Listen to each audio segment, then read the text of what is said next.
Anyways, all right, whatever. But this shit's hilarious. It's just a crazy image. What up? What up? What up? So Oh, are we live now? Oh yeah, we're live now. That's why I was saying what up. Okay, well, you want to stop that? Do you do that? No, dude, we always start our fucking shit with a video of us. You have to be self-referential, dude. It's like Leonard Skinner.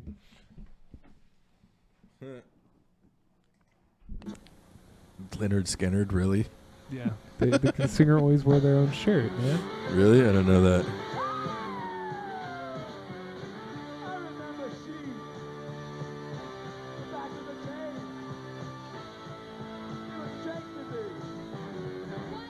All right, cool. We can stop spamming people with texts now. Yeah, we'll just post on Insta. Granted, the corporations have our lives. Make sure your phone's on silent. What are we watching, by the way? I just put on the VHS of that band from last week. Nice. Shout out, by the way, to the Buddy System Co., the cats who do the comedy open mics here in the Riverside area. They be grinding, man. They be grinding. All right. What you want to watch today? How you doing? How you doing this week, by the way? It's busy. It's fucking busy. Fucking busy with what? My daughter's 3rd birthday party. Oh, that's a big deal. Yeah. No, there's cultural differences between me and my wife, and it's so funny because like it sucks being white. Like watching her whole family like plan this whole party out and like really come together to make a really super special day. Like I have no. Let's unpack that. What do you mean? Yeah, sorry, you have no. I have no like. I know my mom did do nice things for me and did throw parties for me. I'm not going to say that, but like the level of extravagance and like thoughtfulness and preparation that they're going to, and I don't know if it's necessarily even like a Mexican versus white thing or if it's just like her family is that way. But yeah, well, no, I think there are some cultural differences. Yeah, but yeah, dude, it's like it's a real big thing to throw a really nice big party, and like everybody wants to contribute and everybody wants that to happen, and they like her and like her friends and her mom and like aunts and stuff have like all been coordinating and working together for like weeks now. like it's a family affair. Yeah, no, and it's cool because it's a productive thing too, because like it's gonna be an awesome day for my daughter and stuff, and like they all get to do the thing together and they're enjoying doing the thing, so hell yeah. But it is so weird to me because I'm like, dude, we don't just like order pizzas and get a bounce house and just let her have as much cake as she wants. Like that's not a. It's a different interpretation, different level of expectation. Like, I'm pretty sure she'll have more fun with my plan, and it's less stressful, honey.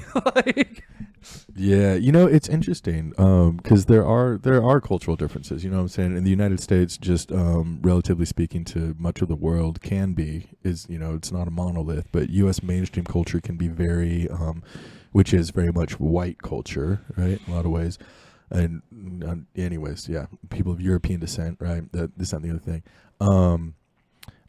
It can be very hyper individualistic and kind of alienating, right? And it's not usual. Like in a lot of places, like when I was traveling, I had the chance years ago to spend some time in Italy, and spending time. It was my partner at the time. It was her stepdad's like sort of extended family that we were staying with. So we were staying with locals. You know what I'm saying? And so we got to see. I feel like I got to see like. I got some pretty good insight of sort of like, at least that segment of Italian society for the limited time that I was there. And, but it was interesting because while we were there was a wedding going on. Like, like some of like the people that we're staying with, like one of their adult children was like about to get married. And it was totally like both of these people who were about to get married were in their late 20s, early 30s. And it was going to be the first time that either of them was not living at home. And my understanding, the way it was described to me when I was there, it was just like, well, why would you not live at home? And so it wasn't like here in the States, it's like, you're 18, get the hell out, kid. Yeah. And over there it was like, well, like it was considered like if you moved out before you got married, basically, and again, this is deeply, I think there's some strong Catholic influence here, probably, highly likely, and it was like, well, if you move out before you get married, we're like, what's wrong? What happened? Why aren't you living at home still? Kind of thing. Whereas now it's like people are like, yeah, bomb. Anyways, well, what's weird about that too is the inversion of blame there too. Like, so like here you have to get out and like prove yourself, and it's like not seen as a traumatic thing for you to leave. Whereas like there, it's like the it immediately is, like it's is like like what's wrong? Yeah, like what's wrong? And like I don't know, life was very different there, man. Yeah, there was like like the family that we were staying with, like the 70-80 year olds, matriarch of the family. They lived in a really nice flat or whatever, about average flat. I thought it was really nice, but no elevator in the building.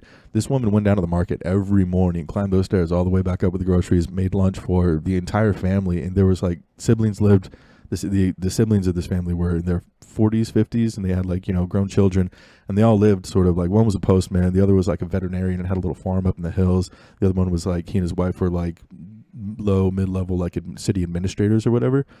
Everybody, they would rotate lunch every day of the week, like 5-6 days of the week. They're having lunch. Everybody stops. It's a whole siesta culture kind of thing. You know what I'm saying? Just like we talked about before, I think in the episode that we lost, but that idea of like Rasan that my friend Husni from grad school, shout out Hus, talked about, like, this time where like every day after work, people take an hour, 2, 3, whatever, and like grab coffee or a beer or whatever, tea, whatever your pleasure is, on the way home between like after work, and just kind of chop it up and get it off their chest, which is really what we're doing here. I mean, we're just here for our own edification with our zero viewers. There's going to come a day where Elliot no doesn't look today. at that and we don't make conscious reference to it. I think it's funny in a world that is so like saturated with likes and people who are hungry for viewers and all that fun shit. I mean, it's nice to have an audience, but at the same time, like, it's like Blackalicious, Gift of Gab, and Blackalicious said one time, I saw him at the barn, and it was an abysmal turnout. There was like maybe 30, 40 people there. And for a group like Blackalicious, I was just like, where the hell is everybody? Y'all are missing out, but whatever. And Gift of Gab said something I'll never forget. He's like, yo, whether it's 50 or 5,000 of you, we go hard every time. So anyways.